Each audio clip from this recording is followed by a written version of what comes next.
wabarakatuh. Pemirsa, bagaimana kabarnya hari ini? Semoga selalu dalam keadaan sehat dan lancar dalam menjalankan aktivitasnya. Saya Nova Arianti kembali hadir menjumpai Anda di program Ruang Sehat, ruang seputar informasi kesehatan. Nah pemirsa, salah satu tema yang dibahas hari ini yakni kolesterol tinggi. Mungkin pemirsa sekalian tidak asing lagi nih mendengar yang namanya kolesterol. Nah ternyata kolesterol memiliki manfaat bagi tubuh, yakni untuk membentuk sel-sel sehat. Namun apabila kadar kolesterol tinggi di tubuh, maka tentunya dapat membawa dampak buruk juga bagi kesehatan. Nah seperti apa dampaknya? Bagaimana cara penanganannya dan bagaimana cara agar terhindar dari kolesterol tinggi?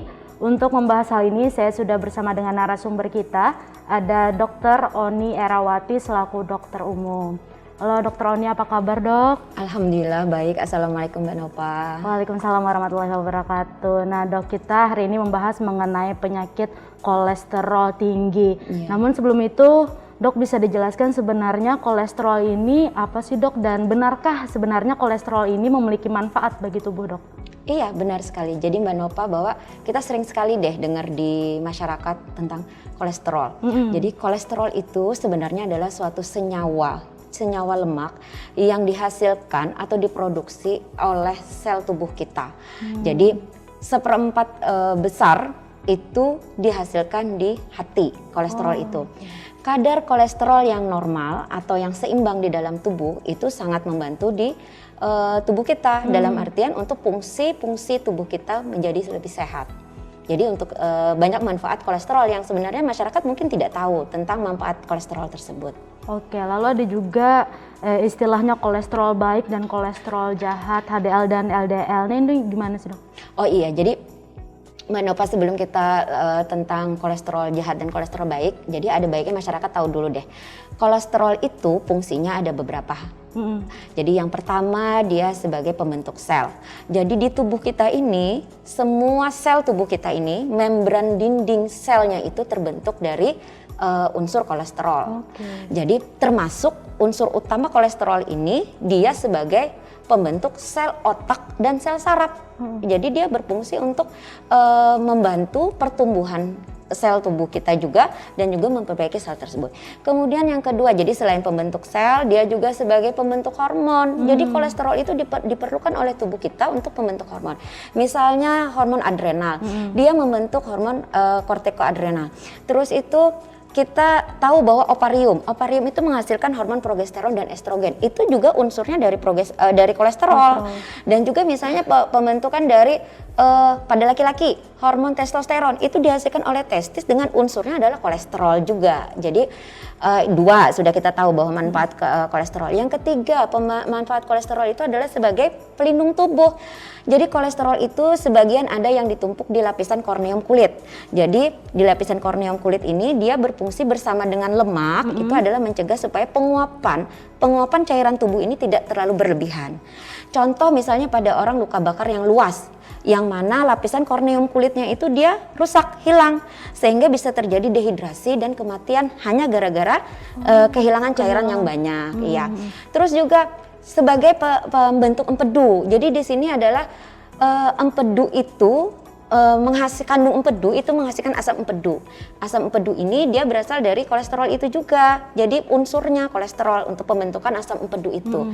Di mana asam empedu ini berfungsi untuk pencernaan lemak yang lewat saluran pencernaan. Nah itu yang harus kita ketahui. Jadi jangan menyalahkan kolesterol, misalnya kolesterol. Tapi ini kalau kadarnya normal. Kalau kadarnya tinggi, nah itu nanti bermasalah untuk tubuh kita. Terus masalah kolesterol jahat dan kolesterol baik. Jadi kolesterol itu ada dua jenis sebenarnya. Kolesterol itu dia kalau di dalam darah maka dia akan berikatan dengan protein. Jadi berikatan dengan protein, jadi ada yang dengan kepadatan yang rendah dan ada kepadatan yang tinggi. Jadi ada low density lipoprotein (LDL). Ada yang high density lipoprotein. Jadi kalau yang high itu yang baik. Jadi kolesterol baik itu adalah yang high density lipoprotein. Tapi kalau yang low itu adalah yang kolesterol yang jahat. Jadi fungsi LDL dan HDL ini sebenarnya juga ada untuk tubuh kita. Jadi ketika kolesterol itu dihasilkan dari sel hati, maka yang membawa membawa kolesterol di darah itu menuju sel-sel tubuh kita itu yang yang LDL. Tapi kalau dia dari hasil tubuh sel-sel tubuh ini, maka hasil metabolisme lemaknya dibawa ke hati lagi itu oleh yang HDL. Nah, jadi disinilah nanti fungsinya itu kita tahu, oh kalau yang ini ketinggian ini tidak bagus, tapi kalau kerendahan juga tidak baik. Karena apa? Kalaunya nanti kita akan bicara tentang dampak-dampaknya lagi. Tapi yang pasti membedakan kolesterol jahat dan kolesterol baik adalah seperti itu. Dan fungsinya bagi tubuh sebenarnya dia berfungsi, tapi kalau kadarnya tidak normal nanti dia malah merusak ke tubuh kita. Oke, berarti bisa dikatakan bahwa setiap orang ini memiliki kolesterol, namun tergantung kadarnya tadi, Dok, iya, ya? Iya, betul. Oke, lalu ada juga yang menyebutkan bahwa kolesterol ini identik juga dengan lemak. Ini seperti apa, Dok? Sebenarnya kolesterol itu pada dasarnya prinsipnya beda ya dengan lemak, tidak sama dengan lemak. Kalau lemak itu adalah suatu zat yang komponennya itu dia larut di dalam cairan organik. Jadi lemak itu dia tidak bisa larut dalam cairan yang air biasa tuh tidak bisa larut. Lemak itu terdiri ada lemak jenuh, lemak tidak jenuh, ada lemak trans, ada lemak cis, ada omega 3 dan banyak sebagainya. Nah, kalau kolesterol itu sendiri dia merupakan senyawa lemak. Jadi dia itu nanti berikatan, maksudnya tuh dia bisa senyawa lemak. Jadi dihasilkan oleh sel tubuh, digunakan untuk tubuh kita juga. Jadi berbeda sedikit, cuman dalam artian orang kan terkadang menyamakan kolesterol yang lemak, padahal tidak gitu. Oke. Lalu yang dikatakan dengan kolesterol tinggi ini, apakah kadar kolesterol baiknya yang tinggi sehingga kolesterol jahatnya yang rendah, atau malah sebaliknya, atau gimana, Dok? Jadi kolesterol tinggi itu adalah di mana kadar kolesterol di dalam tubuh itu di atas daripada normalnya. Jadi kadar kolesterol yang tinggi itu biasanya kita lebih identikkan dengan kolesterol LDL-nya yang tinggi. Jadi kolesterol LDL-nya yang tinggi lebih daripada normalnya. Mbak Nova tahu nilai normalnya? Berapa, Dok? Jadi kalau LDL itu kalau dia bagusnya kita itu memiliki LDL itu di bawah nilai 100 mg per desiliter loh ya. Tapi kalau dia antara 100 sampai 129 itu di batas ambang toleransi. Tapi kalau di atas 130 itu sudah masuk ke dalam tinggi. Levelnya tinggi. Kalau di atas 100 antara 130 sampai 159 nanti 160 itu dalam artian level yang sangat tinggi, itu LDL. Tapi kalau kolesterol itu sendiri, kalau HDL-nya yang rendah, itu kalau HDL yang rendah itu kita jangan sampai di bawah 40 mg. Karena dia tidak mampu nanti jar kita itu mencegah supaya tidak terjadinya penyumbatan. Tapi kalau dia yang bagusnya itu rata-rata adalah 60 sampai 70 mg per desiliter. Iya, jadi komponen kolesterol itu sendiri selain dalam artian di sini HDL yang kita tahu, terus itu LDL yang kita tahu, juga di sini ada triglyceride sebenarnya jar kita itu. Jadi triglyceride ini adalah salah satu juga senyawa di situ, tapi biasanya kita lebih cenderung dia hipertriglyceride nanti naiknya, namanya gitu maksud saya. Terus itu ada yang disebut dengan kolesterol total.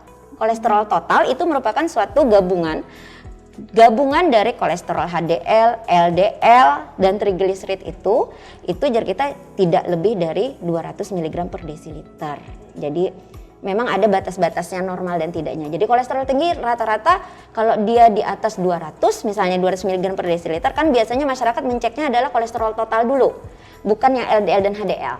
Jadi tahunya kan, kolesterolnya tinggi. Padahal kan yang dicek itu kolesterol total.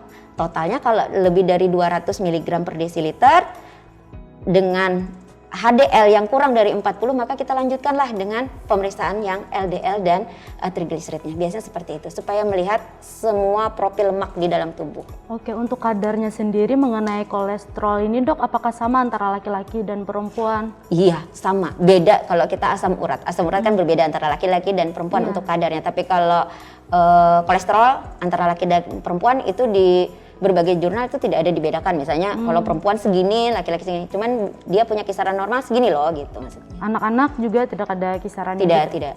Oke. Iya. Lalu sebenarnya apa sih, Dok, penyebabnya kenapa seseorang ini bisa mengalami kolesterol tinggi di dalam tubuhnya? Apakah karena makanan atau pola hidup? Ini seperti apa, Dok? Iya, jadi kita tahu dulu kolesterol itu kolesterol tinggi itu dia sifatnya ada yang primer dan ada yang sekunder. Primer itu maksudnya adalah yang memang secara genetik ya. Jadi ada yang disebut dengan family hypercholesterolemi. Jadi family hypercholesterolemi ini yang bisa terjadi pada anak-anak. Jadi anak kecil gitu, dia sudah ada kolesterolnya tinggi nih. Kenapa? Karena memang dari faktor keturunannya tuh ada dianya juga. Jadi ada family hiperkolesterolemi. Tapi yang paling banyak itu memang dari gaya hidup. Jadi asupan yang kita sering terlalu banyak mengkonsumsi lemak yang sifatnya jenuh misalnya gitu, sifatnya yang lemak trans karena banyak suka makan gorengan misalnya gitu-gitu kan, itu salah satu juga ininya. Terus juga penyebab ini dengan faktor resiko itu hampir dianya ya. Jadi kalau misalnya kita orang dengan faktor resiko obesitas itu cenderung kolesterol tinggi, tapi tidak selalu orang obesitas itu kolesterolnya tinggi, tapi tidak menutup kemungkinan yang kurus pun kolesterolnya bisa tinggi, tapi ya karena ada kaitannya dengan faktor genetik misalnya tadi. Terus juga kurangnya aktivitas olahraga itu juga berpengaruh. Orang perokok, orang yang peminum alkohol itu juga berpengaruh. Oke, nanti kita bahas secara mendalam mengenai hal tersebut dok ya. Nah, lalu apa saja nih dok gejala yang dirasakan apabila orang ini mengalami kolesterol tinggi? Oh iya, nah jadi orang kolesterol tinggi itu di sini kan kolesterol itu yang LDL HDL tadi, sebenarnya kolesterol tinggi itu apa sih dampaknya misalnya kepada seseorang? Yang pasti dia bisa terjadinya kan kalau kita itu kolesterol terlalu tinggi di dalam darah, maka dia akan terjadi penumpukan. Penumpukan inilah yang membentuk flak-flak. Flak itu kayak apalah? Nih coba kayak selang air. Selang air itu kalau lama-kelamaan itu banyak lumut-lumutnya loh. Nah, anggaplah lumut-lumut itu adalah flak. Ketika flak ini atau lumut-lumutnya ini tergerus, dia lepas dari lapisan yang mengikatnya, maka itu bisa menyumbat. Itu clotting namanya kalau istilah kedokterannya clotting. Jadi flak itu kalau dia lepas nanti jadi clotting. Clottingnya inilah yang kita itu bisa menyumbat kemana-mana. Jadi orang itu bisa keluhannya misalnya sakit kepala, sakit kepala kenapa? Karena ada terjadi penyumbatan di daerah pembuluh darah yang di kepalanya. Terus orang bisa tegang leher. Tegang leher kenapa? Karena terjadi penyumbatan di bagian otot-ototnya. Jadi pembuluh darah yang mengenai otot-otot leher. Bisa juga kita mengenai stroke. Orang tersumbat kan, bisa juga terjadi serangan jantung, nyeri dada, itu bisa, tapi itu kan kalau bergejala. Terkadang Mbak, orang itu tidak merasakan gejala apa-apa, kecuali ketika dites dia baru tahu, oh aku tinggi kolesterolnya gitu. Artinya gejalanya sendiri pun bisa dikatakan tidak bisa dirasakan begitu? Iya, jadi cenderung kalau dia masih bisa ditolerir itu, dia tidak menimbulkan gejala apa-apa. Tapi ketika dicek ketahuan bahwa dia tinggi misalnya seperti itu. Jadi kolesterol, makanya penyakit ini sebenarnya yang banyak terjadi di Indonesia banyak, di Kalimantan Selatan juga banyak, Tabalong juga banyak hiperkolesterol ini. Jadi karena memang pola gaya hidup kita sih salah satunya. Cuman kalau di gejalanya dirasakan itu biasanya sudah tinggi kolesterolnya. Oke, baik. Kita akan break sejenak dok. Iya. Baik. Ya pemirsa, jangan kemana-mana, tetap di Ruang Sehat, ruang seputar informasi kesehatan.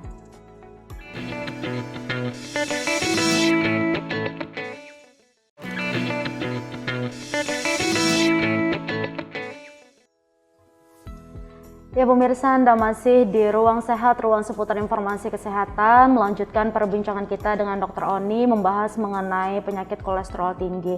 Dok, tadi kan sudah dijelaskan bahwa sebagian masyarakat ini bisa tidak merasakan gejalanya begitu dok ya. Nah lalu apa bahayanya bagi tubuh nih dok apabila kita sendiri mengalami kolesterol tinggi namun tidak tertangani dengan cepat dok? Iya, jadi kolesterol tinggi, jadi kalau kolesterol itu terlalu tinggi di darah, maka yang terjadi adalah tadi kita tahu bahwa dia akan menyebabkan penumpukan. Penumpukannya itu penumpukan di pembuluh darah kita, dan itu kalau istilah kedokterannya itu ada juga yang disebut dengan aterom ya. Ateroma itu adalah bahwa arterinya itu dia ada flak-flaknya itu, dan itu menyebabkan penyempitan pembuluh darah sehingga aliran darah itu tidak tidak mencukupi. Akhirnya aliran darah itu kan ada oksigenasi, ada untuk zat saripati makanan dan lain-lain sebagainya. Dan kalau itu tersumbat, maka akan menimbulkan dampak ke tubuh kita. Jadi ke seluruh tubuh kita dimanapun itu pasti ada pembuluh darah yang ke situ. Misalnya pembuluh darah otak, orang bisa saja terjadi stroke. Stroke mengapa? Stroke-nya di sini tipenya adalah stroke yang tersumbat, karena sumbatan. Yang kedua bisa terjadi serangan jantung. Kenapa? Karena pembuluh darah jantung arteri koronarianya itu jar kita bermasalah karena dia tersumbat misalnya. Bisa juga makanya ada orang yang sering kesemutan misalnya di bagian saraf-saraf tepinya itu dia tersumbat misalnya seperti itu. Jadi banyak hal yang bisa terjadi. Yang pasti biasanya itu adalah yang terbanyak stroke sama serangan jantung. Kolesterol ini stroke dan serangan jantung. Jadi itu yang sangat kita harus perhatikan. Tapi ke seluruh tubuh kita pun dia akan berdampak yang tidak baik. Oke, lalu tadi juga kan disebutkan bahwa pola hidup mempengaruhi. Iya. Nah, ini sebenarnya pola hidup seperti apa dok yang bisa mempengaruhi kolesterol tinggi di dalam tubuh ini? Iya, pola hidup di sini tidak cuman kita kan pola hidup itu ada pola makan dulu. Iya. Pola makan kita sering konsumsi makanan yang berlemak tinggi, artinya lemak tinggi ini di sini kita asumsikan adalah lemak jenuh ya, lemak jenuh yang lemak trans, makanan siap saji misalnya kayak gitu. Terus itu makanan yang kayak pilihlah makanan yang lemaknya tidak jenuh misalnya, dan jangan bahan-bahan yang olahan tinggi. Itu pola-pola makannya dulu. Terus tuh pola hidup yang lain adalah pola kebiasaan olahraga.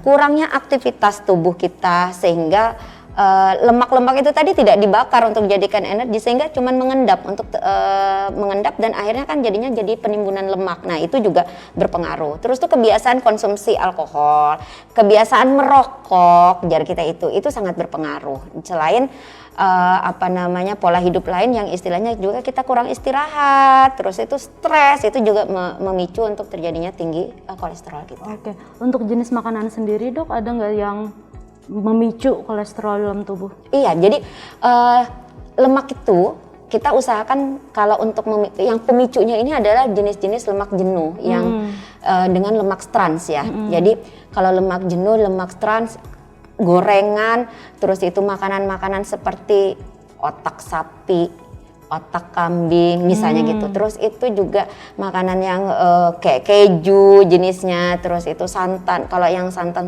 lebih banyak memang hewani, tapi nabati pun ada. Jadi yang contoh yang kayak kelapa, terus tuh santan yang terlalu kental itu juga sebaiknya dihindari. Terus makanan-makanan, nah yang paling sering ini adalah yang anak-anak muda nih, kalau lagi nongkrong juga biasanya adalah makan-makan gorengan, tahu goreng dan lain sebagainya itu yang kita tidak tahu berapa kali minyaknya dipakai, misalnya seperti itu juga perlu diperhatikan. Lebih baik sebenarnya adalah diganti dengan nyamil buah segar, sayuran, terus itu makan oatmeal, makan yang kacang-kacangan yang tanpa olahan.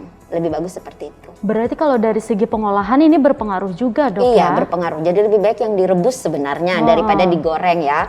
Tapi kalau misalnya menggorengnya pakai minyak zaitun masih boleh, jadi kita itu minyak zaitun itu bagus ya gitu. Apalagi kan kita ini identik dengan masakan itu selalu digoreng. Iya, digoreng itu ya. Dan tempat kita ini identik juga dengan bersantan.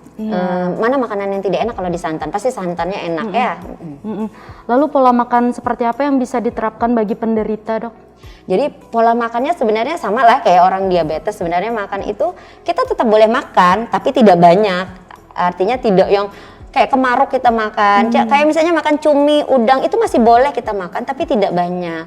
Jadi hati-hati kalau misalnya lagi diet nih, apalagi kalau lagi diet misalnya, itu ada aplikasi yang misalnya kita pakai untuk mengecek ini kalorinya berapa sih, berapa 100 gram ini mengandung berapa kalori, lemaknya berapa, itu akan ketahuan.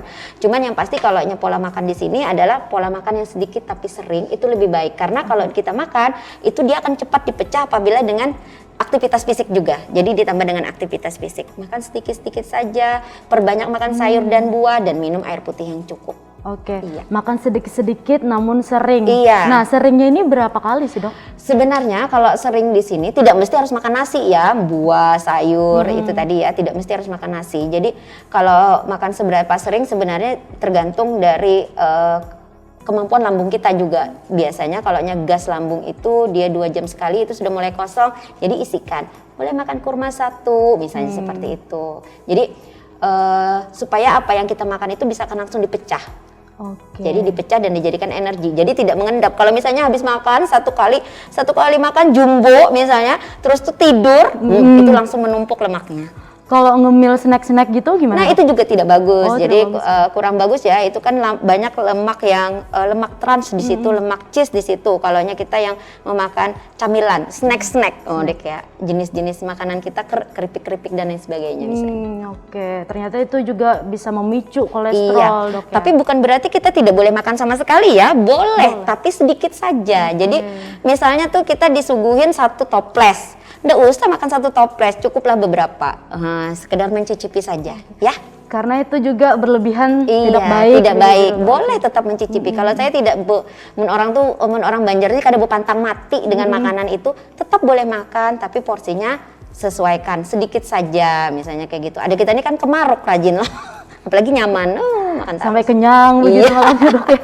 Oke, lalu untuk olahraga nih, Dok, olahraga apa yang bisa dilakukan sih, Dok, sebenarnya? Jadi, pola aktivitas tubuh kita itu kita perlu olahraga untuk mengurangi kolesterol tinggi ini juga ya. Jadi, kenapa olahraga itu bagus? Karena dia bisa memicu atau menyebabkan HDL kita akan meningkat. HDL yang bagusnya itu kolesterol yang baik akan meningkat kalau kita olahraga itu sebenarnya. Jadi cuman olahraga dengan orang kolesterol tinggi itu juga harus diperhatikan. Tidak boleh olahraga berat.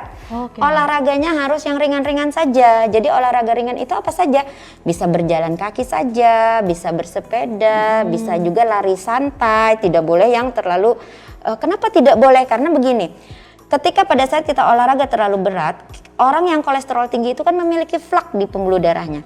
Ketika flak itu lepas dan itu masuk ke aliran peredaran pembuluh darah, maka dia akan melakukan penyumbatan. Makanya terkadang ada kan orang yang meninggal ketika lagi main sepak bola misalnya, atau yang main bulu tangkis misalnya kayak gitu, karena dia langsung tersumbat tiba-tiba dan akhirnya meninggal. Karena itu merasakan sesak atau gimana, Dok? Biasanya itu seperti kayak serangan jantung kan, jadinya langsung seperti itu. Iya. Nah, lalu sebaiknya berapa kali seminggu olahraga? Nah, olahraga yang bagus, jadi olahraga yang bagus dianjurkan itu adalah kalau kita 30 menit sekali melakukan olahraga, tapi 5 kali dalam seminggu, itu lebih bagus ya.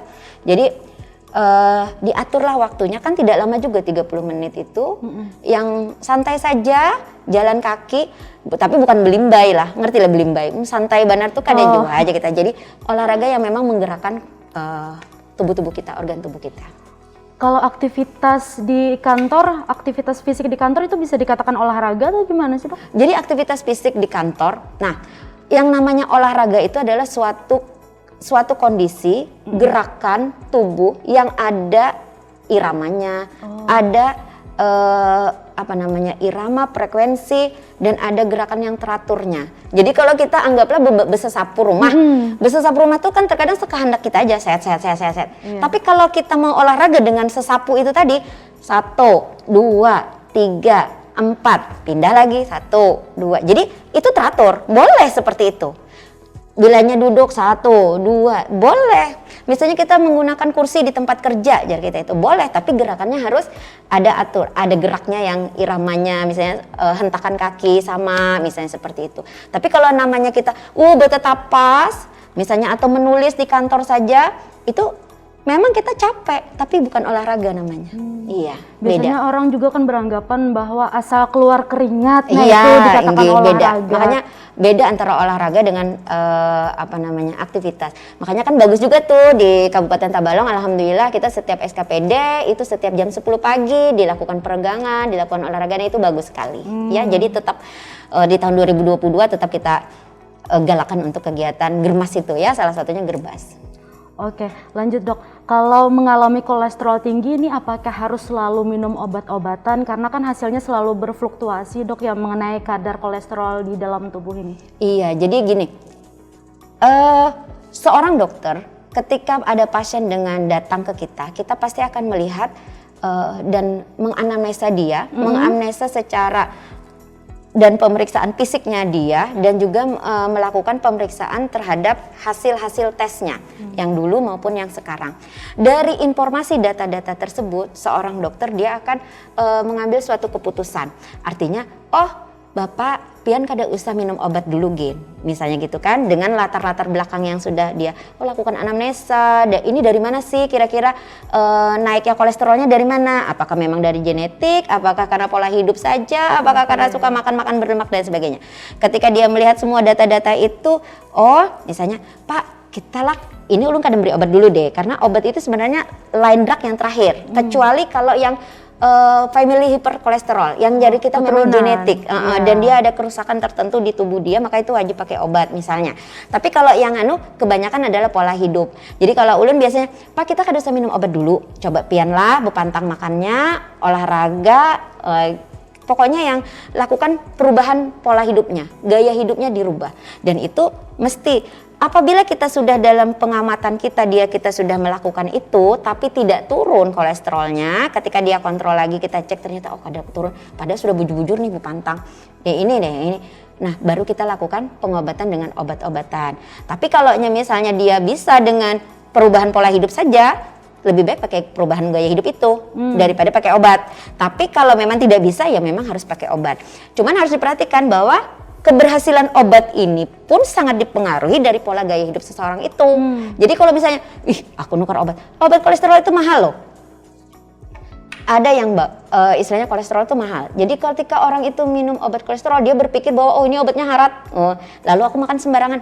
Tidak bisa, tetap saja akan menjadi masalah ketika dia tidak mengatur pola hidupnya juga gitu. Jadi harus ada kombinasi. Obat jalan misalnya gitu kan, kalau yang obat jalan, perubahan pola hidup juga harus, olahraga juga harus, kebiasaan buruk dihilangkan, ketujuh merokok hilangkan, ketujuh minum alkohol, nah ketujuh yang mager itu apa, yang ketujuh yang bereranayan aja, kada malas aktif gerak ya, lah malas gitu gerak gitu. ya. Nah itu tuh dirubah kalau dia mau sehat.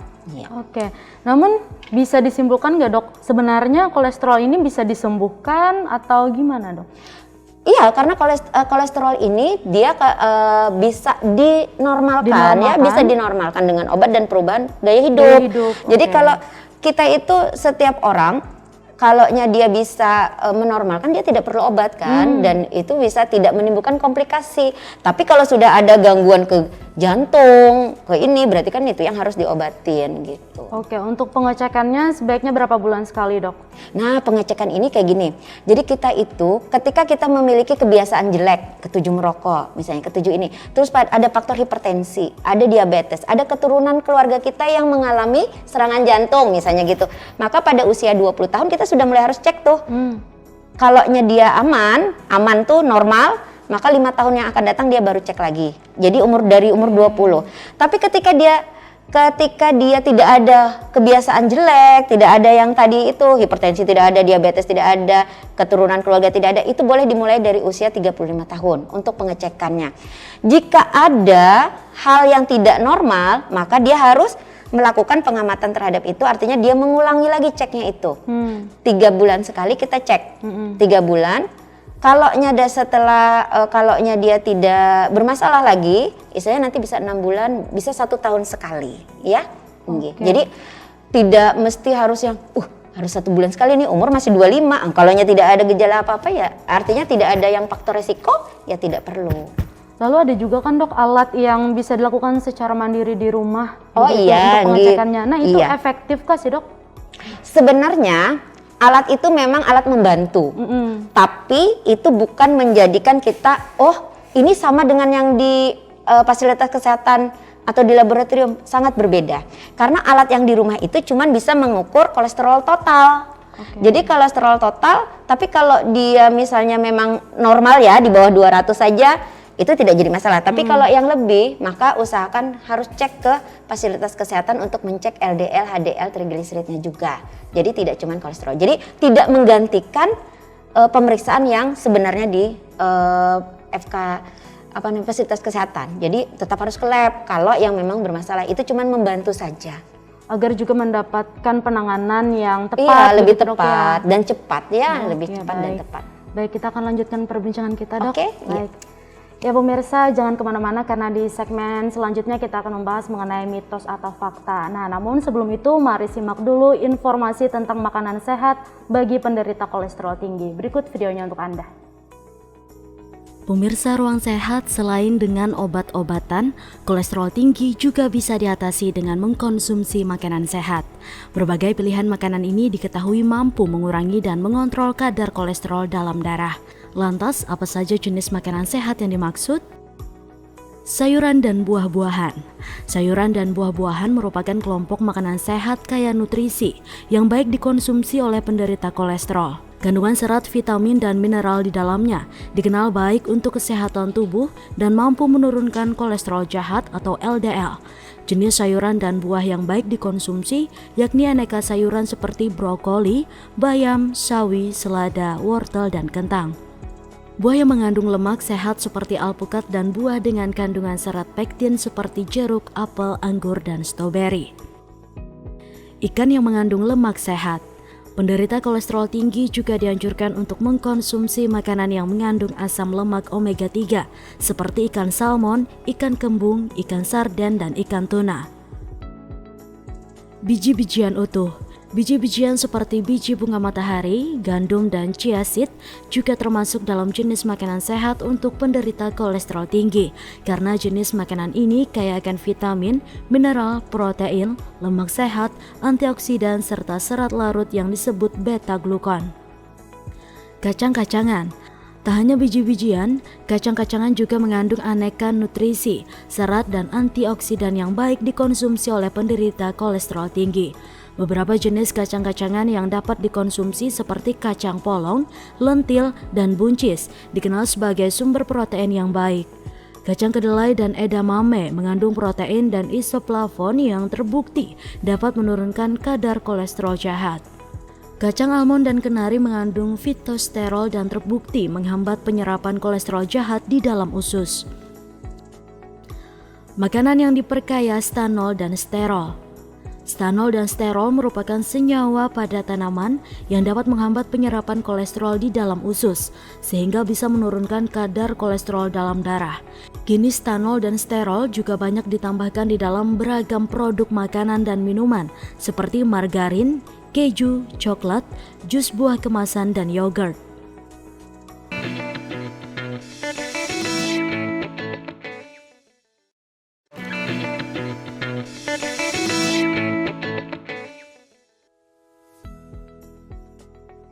Ya pemirsa, Anda masih di Ruang Sehat, ruang seputar informasi kesehatan. Nah Dokter Oni, di segmen terakhir ini kita akan membahas mengenai mitos atau fakta seputar kolesterol yang beredar di masyarakat nih. Baik, mitos atau fakta yang pertama. Apa itu? Rokok dan alkohol dapat memicu kolesterol tinggi. Nah ini gimana dok? Fakta.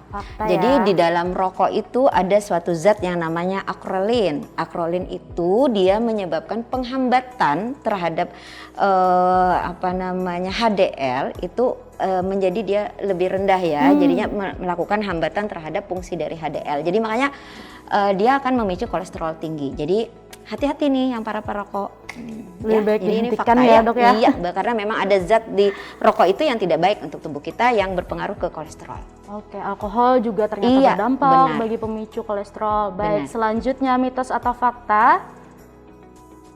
Semua kolesterol berasal dari makanan. Nah, ini gimana dok?